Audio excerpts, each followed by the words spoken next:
And the first one I want to make for you is something called pane di zucca.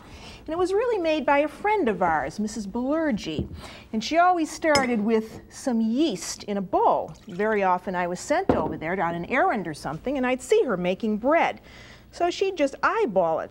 So for this bread, you want about a tablespoon of yeast dissolved in a half a cup of warm water. And you want that to proof. That is, you want it to get foamy, and then after it is, you want to add another cup of warm water. So it will look, you see, after this has been in the water now for about 10 minutes, it looks like this, very foamy. And now I can add the rest of my water. And that is another cup. So I want to put that in. And then, well, there was no real recipe to this. This was just something that came from the mind. She would start with flour. And now I like to use unbleached flour, and here I have about 4 cups of unbleached flour. And one of the things I learned from not only Mrs. Belurgi, but my grandmother and my mother as well, is that never add all the flour at one time. And so now, after you can get the mass of dough that you have out, well, then you want to work and get it into a nice smooth ball. And give it a little bit of olive oil. And now oftentimes she just did this right on her table after she took the oilcloth off, but I always loved the way they would take the dough and just put it in the bowl, you see, and wipe it like that. And then they would cover it with a towel. Well, that's the one thing that I do differently about this dough.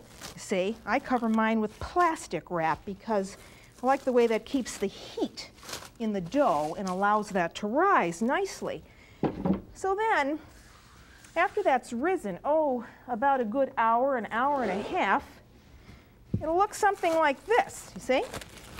And then you want to take that out and put it back on a floured surface. So I want to get a little bit more flour here and get these little pieces off that I don't need. And now look at how nice and light that is. And it just comes out of the bowl so beautifully. I think Mrs. B would really be proud of me. So now you want to knead that. And what I do is I buy hulled pumpkin seeds and put them on a cookie sheet. And then I just toast them in the oven at 375 for about, 7 or 8 minutes. You want to be careful not to let them brown. You say, here they are. And this is what they look like. And now Mrs. B, of course, when she planted her pumpkins, would save the seeds. And then she'd wash and she'd dry them. And she'd have them for planting pumpkins the next year. And another thing she did was to take just a piece of that dough off. And she put it in a little jar with olive oil. And that became the cresciuto, or the dough that she would use to start the next pumpkin bread. So get it rolled out, and that's clever, and I always use that trick now too. So put on a little bit of olive oil, not too much, maybe about a tablespoon, 2 tablespoons, and this is extra virgin olive oil. And spread it all over the dough. And then get those pumpkin seeds, and this is about 2/3 of a cup. That's a lot of seeds, and if you don't want to use that many, well, you don't have to. So spread them on, and today I'm feeling really old-fashioned. I'm going to add a little bit of that slivered pumpkin, you see? Put it right in there. And now what you want to do is take that dough and just roll it up as if you were forming a jelly roll.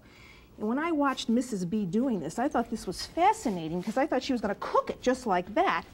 But no, she still had another little trick up her sleeve. She got a little bit more flour on the board, you see, just like this. And I was eating Torali by then, those hard biscuits. And she'd fold this, and she would really get into this. And then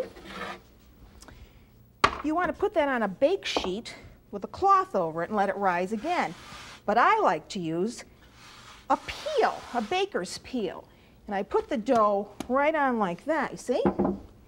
And then I cover it like that, and I let it rise. And when it's risen, it looks like that. And now that's ready to go into the oven. So now you want to have your oven at 375 if you're doing this on a bake sheet. If you're doing it on a stone, a bake stone, like I'm doing, well, then you want that temperature a little higher, maybe 400, 425. And then I sprinkle my bake stone, you see, with cornmeal, and that's so that the dough doesn't stick. And now I like to use a bake stone because it creates a nice hard crust, and it's nothing but a piece of unglazed quarry tile. So now I get my bread off the peel by a quick prayer to Mrs. B. And with a flick of the wrist, you see, there it goes. And now I can put it in, and I want that to cook, about 30 or 35 minutes until it's nice and hard. So let me see how we're doing here. Yes, and I like to do this because when you spritz with water like this, you see, that creates a nice crust. Well, I'm going to take mine out on a peel now and get it right on here. It smells beautiful.